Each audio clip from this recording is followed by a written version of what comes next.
This movie was rejected for 17 years, yet Disney still decided to take it into production despite every big name protesting its idea, losing them over $74 million, firing multiple successful employees, and steering the company in a different direction. Was Disney ahead of its time, or were there other problems going on internally at Disney that could be solved by making a movie flop to prove a point? This is Disney's failed next big thing, Treasure Planet. Before Treasure Planet, based on the classic novel Treasure Island by Robert Louis Stevenson, at least 10 other adaptations have been made, including the TV movie directed by Peter Rowe, which sucked. To be honest, don't bother watching.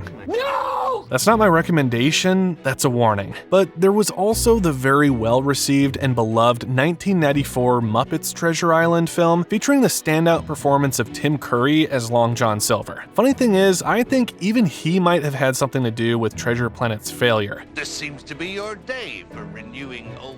Not exclusively Disney's, at that time, toxic environment. If you think about it, the kids who were 5 when Muppets Treasure Island came out were around 10 when Treasure Planet came out, which makes one wonder, were they ready to exchange their happy memories of the world of Long John Silver or something much darker and real? But Treasure Planet was of course wholly different from the other straight adaptations, except for the Muppets one, in the sense that, well, the island was a planet, and somehow semi-normal looking pirate ships sailed between the stars. What made it easier in some ways because you had a framework to go on.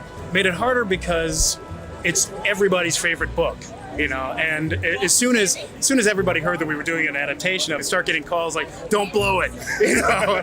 And consider this, none of these many adaptations had space whales, which were frankly awesome, even if they were mentioned by name in a review by Roger Ebert, who wrote, "Pirate ships and ocean storms and real whales, as opposed to space whales, are exciting enough." Some people, right? Bad call, Roger Ebert. The film was based on familiar pirate tropes, but the animated feature would be so much more, featuring hoverboards, AI, a morphing pet, holographic star maps, and bionic pirates with gravity-defying sailing ships in space, or rather, the Ethereum. We're both big fans of science fiction, I think, and fantasy, but to go to outer space and deal with robots and cyborgs and aliens was something new, a lot of fun. It was high concept at its finest, in a time when high concept and genre bending weren't yet a thing. Today, we have successful films like Guardians of the Galaxy and Cowboys and Aliens that blend genres effortlessly. But back in the late 90s and early 2000s, audiences apparently liked to know exactly what they were watching, without too many surprises and twists in well-known story structures. What can I say? We were pretty basic back then. Essentially, beyond its technical prowess, its embrace of high concept made this movie a trailblazer. At least, that's what I think, and most of the fans. Critics, on the other hand, were underwhelmed, and not as perceptive as they pretended to be. But to be fair, this film was highly unconventional for Disney and Disney's target market, which made it one of Disney's greatest flops, but also one of their biggest missed opportunities, had it been taken as seriously as it was meant to be taken, even though it had a serious but questionable cast and crew backing it.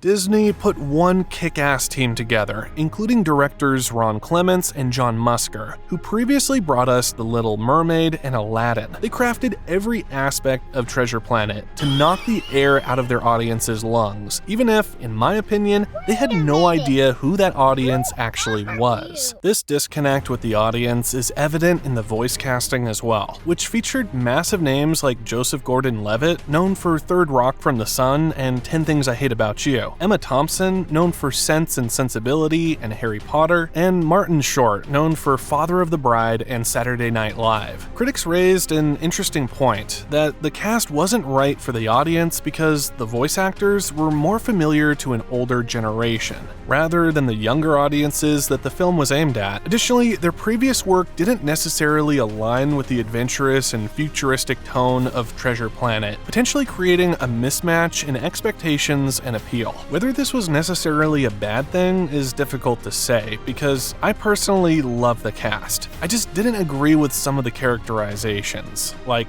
Ben, and there's something to be said for opening the youth up to the voices of actors they might not have known. Otherwise, everything would just sound the same. forever and ever. Whether the cast was the choice of Clements and Musker is a mystery, because there were higher-ups like Mike Eisner who had their own sinister, future-facing agendas. Either way, critics just didn't get it, but a specific group of fans, on the other hand, were totally blown away. Somehow, this movie was a failure, as well as a triumph. In a nutshell, people didn't know what the hell to make of this movie. And today, fans and armchair theorists agree. Treasure Planet was destined to fail, seemingly steered toward self-destruction. But still, more than 2 decades later, it prevailed, reaching well-deserved cult status. I mean, the fan art, the webcomics, and the endless online discussions prove it's got a dedicated following that just won't quit. Who didn't agree, however, was the box office performance. Treasure Planet grossed over $12 million on its debut weekend, ranking at 4th place behind Harry Potter and the Chamber of Secrets, Die Another Day, and Disney's own The Santa Claus 2. During its run in theaters, the film grossed just $109.5 million worldwide, while the budget for the movie was $140 million. That is excluding any marketing costs. The result? A failure even the Los Angeles Times listed as one of the most expensive box office failures of all time. But more on that later. It's a failure that can be attributed to many things, but not the critics. With a considerable audience score on RottenTomatoes.com and nostalgia nerds and noobs alike singing its praises online, you don't need John Silver's bionic eye to see that this ship didn't sink itself. Even the ratings back in the day weren't that bad, if you ask me. With a 60 out of 100 score from Metacritic, it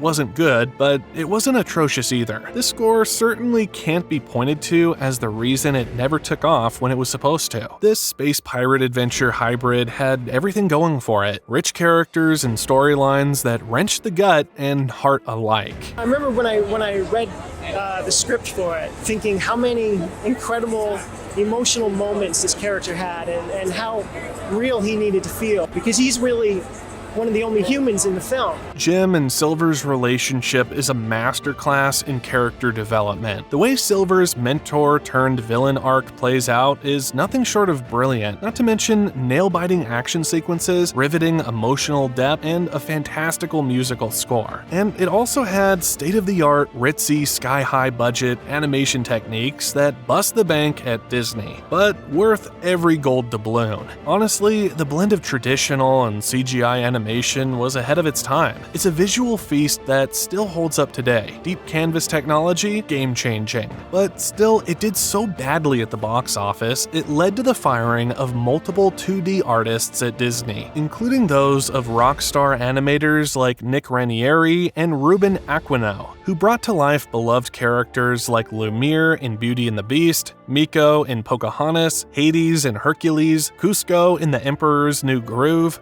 Ursula in The Little Mermaid, adult Simba in The Lion King, and Captain Shang in Mulan. It's sad to think how much more these animators could have accomplished if it wasn't for Treasure Planet's bombing. So even though it's getting all the love it deserves today, some believe, not me, that Treasure Planet should never have been made at all. And it almost didn't, to be honest, until, well, Disney changed their minds at a fateful, but definitely weird pitch meeting with Clements and Musker. I wish I could have been a fly on the wall when they pitched the movie yet again, because Treasure Planet was more than just an overnight idea suddenly turned disaster. It was an enduring dream of directors Ron Clements and John Musker that just wouldn't die. In fact, the first time they pitched the idea to Disney was 17 years before it would be greenlit, at the same meeting where The Little Mermaid was pitched and approved. In layman's terms, that's flippin' ages ago. Because of Clements and Musker's then recent failure with the movie The Black Cauldron, and perhaps the high strangeness of the concept of pirate ships in space, the pitch was at first rejected, and they kept on pitching and pitching and pitching, at first to no avail. To that I say, well done guys, we salute you. Thou art gentlemen and scholars, and probably irritatingly insistent because holy spaceballs, their annoying persistence together with some good old blood, sweat, and tears seem to have worked, because after the director duo proved themselves time and time again with successful projects such as The Great Mouse Detective and Aladdin, did Treasure Planet finally get the green light. At long last, they could make the film they've dreamed of for so long. They'd finally earned it, or so they thought. As we know today, Disney had ulterior motives, but still, the movie was going to be made, and it had to stand out from the myriad previous adaptations of the book. Some horrible, some amazing, some, well, you'll see.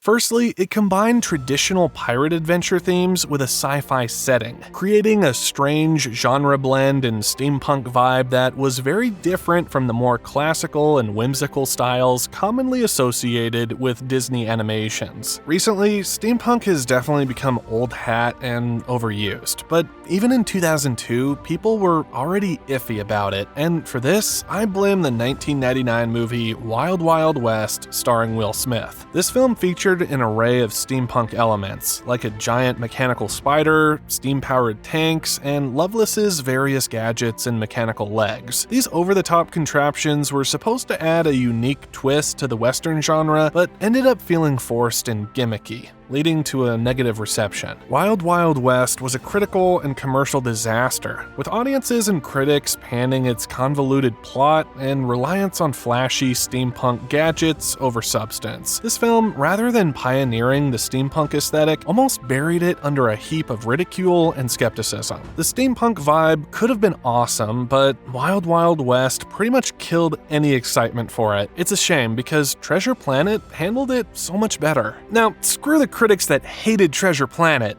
This is a movie that never should have been made. Sorry, I digress. Unlike the familiar Disney fairy tales and folklore adaptations, Treasure Planet's narrative dealt with darker and more complex themes, including real human issues like abandonment and personal growth. In essence, it targeted an older demographic with its themes and story, a significant shift from Disney's usual younger audience. I believe the directors meant to educate and steer the youth toward fresher, more meaningful storytelling, but that sentiment was lost on most of the kids of the early 2000s. But who could blame us? We've been fed the same regurgitated stories for so long. Oops, did I just give my age away? But anyway, most agree now, although awesome, this wasn't a Disney movie. And for 17 years, Disney knew that. But then suddenly, Disney decided to go ahead and make it. And they threw one massive budget of $140 million at it. To put this into context, the first Shrek, which was released in 2001, a year earlier, and a gigantic blockbuster, had a budget of only $60 million,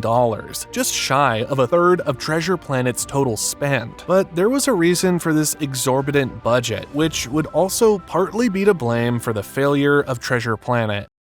The film pushed the boundaries of animation technology at the time, heavily utilizing a combination of hand-drawn animation and CGI, as well as this technological experimentation was innovative, risky, and oh so expensive. We were taking advantage of the deep canvas technology that they used in Tarzan. We designed, actually, for the film Tarzan. It allowed for detailed and dynamic 3D environments, enhancing the visual experience. The mix of 2D and 3D animation in Treasure Planet was a bold move, but it had some issues. For many viewers, the blend felt odd and created an uncanny valley effect, where characters looked almost but not quite real, causing discomfort. Critics also noted that the 3D animation was often too smooth compared to the 2D, making the differences between the two styles stand out.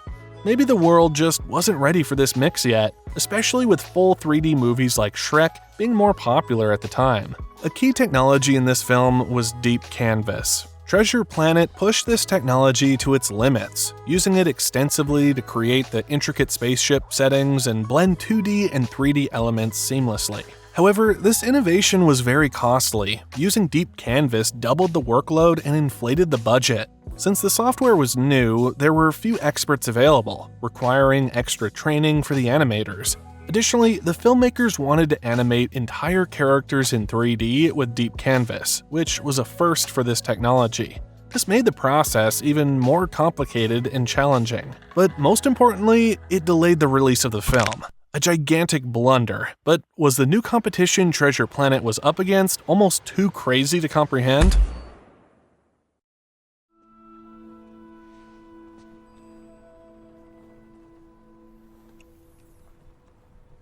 Treasure Planet didn't stand a chance, but not many films would have if they'd been put in the same position. It released on November 27, 2002, facing stiff competition from major blockbusters like Harry Potter and the Chamber of Secrets and Die Another Day, followed by The Lord of the Rings, The Two Towers, and Gangs of New York. That's not a fair playing field by far. A potentially more opportune release window for Treasure Planet would have been earlier in the year, particularly in August or September. These months showcased a relatively lighter release schedule with titles like Signs and Sweet Home Alabama, which targeted different demographics. I definitely would have chosen to watch Treasure Planet over either of those. And if not for the delay because of the advanced animation techniques, this probably would have been the case. The film would have been released earlier, and you probably wouldn't have been watching this video today. Probably. In the end, the film ran at a staggering loss of $30 million. But the impossible competition it faced wasn't the only reason it bombed. The Horrendous marketing campaign was the final nail in the coffin. Critics speculated the trailer was horrendous. Walt Disney Pictures presents Treasure Planet. How cool is this? Noting 3 key mistakes that hammered the final nails into the wood. Let's do a mini countdown. 3. Mixed signals. Who's it for? First off, the trailer was a bit of a disaster. Yeah, weirdo. It couldn't decide who it was for, kids or adults. Trying to sum up a complex, futuristic adventure in a short trailer just didn't work, leaving both kids and their parents confused about what to expect. It's like they couldn't decide if they were pitching it to kids, teens, or adults. The end result? A confused mess that didn't appeal strongly to any demographic. 2. Spoiler Central. Next up, the marketing campaign didn't do the film any favors. Critics were quick to point out that the trailers either didn't explain the plot well enough or spoiled too much. Some of the spoilers in the trailer were just plain bonkers. They blew Jim Hawkins' entire character arc. Oh, what a pleasure to meet you, Jimmy. It's Jim. From a rebel teen to hero right out of the water, leaving no room for surprise. They also spilled the beans on John Silver being both a mentor and a villain, ruining his whole complex vibe. And those epic space battles, yeah, they showed so many that by the time you watched the movie it was like, been there, seen that. They even flaunted the top-notch visual effects and set pieces, so the wow factor was totally lost. To top it off, they dropped hints about key plot twists like finding the treasure and the big climactic moments, sucking all the tension and excitement right out of it. What's the point of watching a movie if you've seen all the good parts? 1. Cringeworthy vibes. And remember how cringy other parts of the trailers were? They kept pushing the whole boats in space and robot pirates angle, with this leftover 90s extreme sports vibe. It was like, look how cool we are, but instead of being cool, it just came off as trying too hard and totally missed the mark. It came off as trying way too hard to be cool and ended up looking ridiculous. We'd love to see someone remake the trailer and give it the treatment it deserves. If you know of any such projects, let us know in the comments below. Oh, and while we're on the topic of cringe, there was one part of the film that was really bad, and we believe most fans would agree. I just want to hug you and squeeze you and hold you close to me. All right, okay. Just let go of me. Oh, sorry. Casting Martin Short as the comic relief robot sidekick was probably an attempt to recreate the magic of past Disney hits with funny sidekicks. She's gonna eat me! Huh? Whoa! Jeez! But it totally missed the mark with kids in 2002. Trying to modernize a classic story is tricky, and Treasure Planet might have missed what audiences really wanted. Even though it was a passion project for the creators and has its fans who loved it as kids, many were left feeling meh, or just plain uninterested. Because also, who the hell was Martin Short in 2002? Did 10-year-olds even know who he was? I certainly didn't. Although some fans love him, Ben gets a lot of flack for being too over-the-top with his humor, which throws off the film's vibe. This shows the tricky balance of mixing laughs with serious adventure. Think about characters like Pippin from Lord of the Rings or Thumper from Bambi. They crack jokes and lighten the mood, but also fit seamlessly into the story. He also shows up way too late in the movie and doesn't have much depth, making it hard for viewers to connect with him. And let's be real, Ben's humor was more irritating than entertaining. In the flesh! Well, sort of, except for skin, organs, or anything that resembles flesh. It felt like they were trying to force comic relief where it wasn't needed. Or was it forced in by some Disney exec? Michael Eisner, the CEO of Disney from 1984 to 2005, was a big player in the making of Treasure Planet. His leadership style and decisions had a major impact on the company's direction and the projects it took on, including this one. Here's the 3 ways I think Eisner's approach might have affected the film. First off, Eisner was known for playing it safe, focusing heavily on projects with guaranteed financial returns. This cautious mindset could have led to a less aggressive marketing and distribution strategy for Treasure Planet, which was already seen as a gamble due to its high production costs and out-of-the-box storyline. Which also makes no sense, because who just shrugs and says, "I'm over it," after spending $140 million? Secondly, Eisner's obsession with the bottom line also meant that any film that didn't perform well right out of the gate was quickly abandoned. Treasure Planet fell victim to this mindset. Instead of remarketing or trying other strategies to recover its high costs, the film was left to sink or swim on its own. And we all know how that ended. Lastly, under Eisner, Disney was sometimes criticized for not being the most nurturing environment for creative innovation.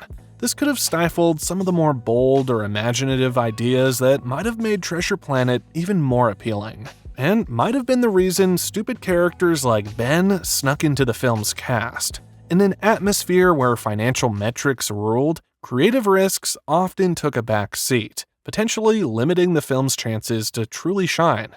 Eisner's cautious approach might have been a double-edged sword. Sure, it protected Disney financially, but it also stifled some of the creativity that could have pushed Treasure Planet even further. But now the big question is, was Eisner just set in his toxic ways, or was there something more diabolical at play at Disney? How deep did the tendrils of premeditated mutiny reach?